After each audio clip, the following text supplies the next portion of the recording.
You don't miss them. You miss their acting skills. You miss an illusion. You miss the facade that they put up to keep you stuck. 1 minute they sweet and the next they sour like a Sour Patch Kid. Except it wasn't like regular, when people are kind of in their feelings and then they get in a better mood. They were starting stuff with you almost every single day, trying to get a reaction out of you. It's like their vessel was invoking this provoking demon to start stuff with you every day. They studied you so well to see what really grinds your gears. They studied you so well to see how fast they could get a reaction out of you.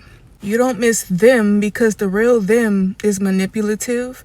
I'm sure you don't miss being gaslit. I'm sure you don't miss being made out to feel like you crazy for having emotions. Every time you expressed your emotions to them, they try to make you seem like you was doing too much. Oh, I don't want to argue. That's the best line they chose, right?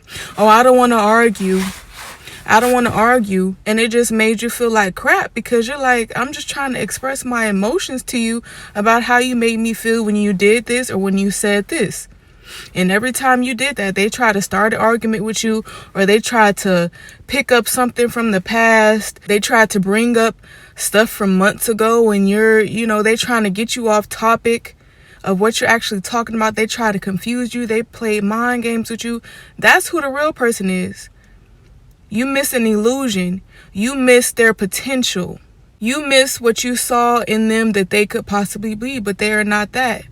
You got to pay attention to where somebody is right now, because would you stay with that person if they never changed? The answer probably is going to be no.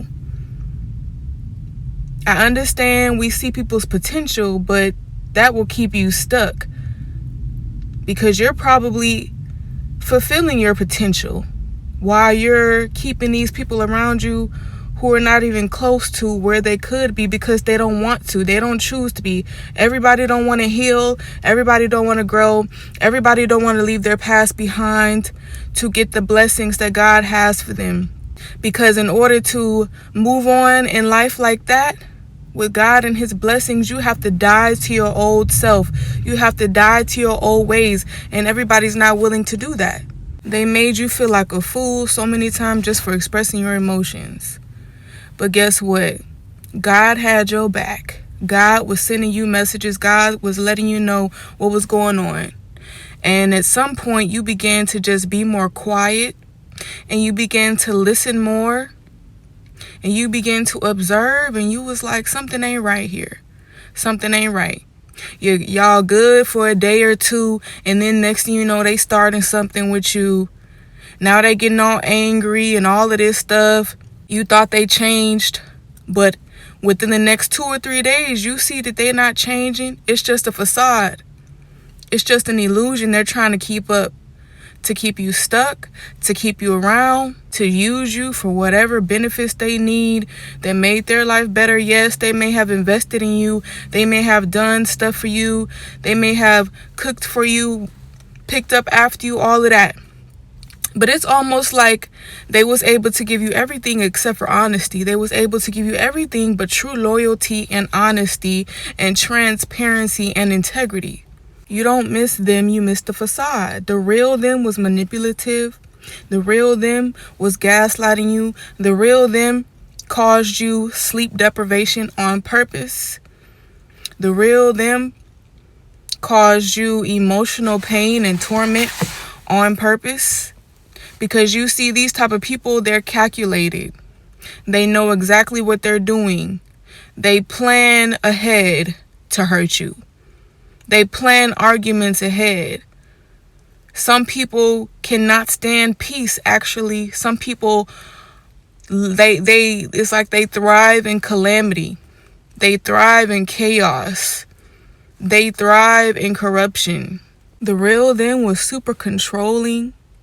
They didn't really want you to be you. They claimed to love you for you, but they really tried to control you. They tried to trap pieces of you, to hide pieces of you away because your light might have been too bright for them. They didn't really know what to do with you. They claimed to have all these plans, but as time went on, you found out that what they were saying was not true. And little by little, their actions was not lining up with their words anymore. And you just found out that they were doing certain stuff to keep you around.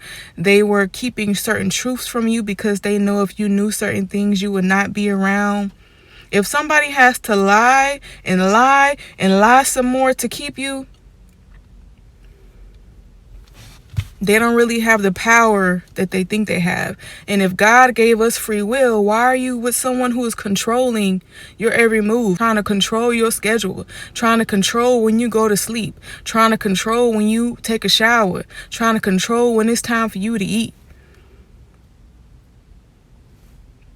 and somewhat trying to control your job from certain standpoints? Or maybe even someone who tried to see if you would quit your job so they would have more control over you and finances. Financial abuse exists. It's a real thing. So no, you don't miss them. You miss an illusion. You miss a facade. The facade that they try to keep up to keep on dragging you further and further into the depths of hell with them. So if God gave you a way out of this situation or this type of predicament or this type of demonic situation, my best advice to you is to take that way out and to never look back. It's gonna hurt to let them go. It's gonna hurt to heal. You're gonna have a lot of restless nights. You're gonna be crying a lot for maybe the first month, the second month, but it's gonna hurt you more to stay.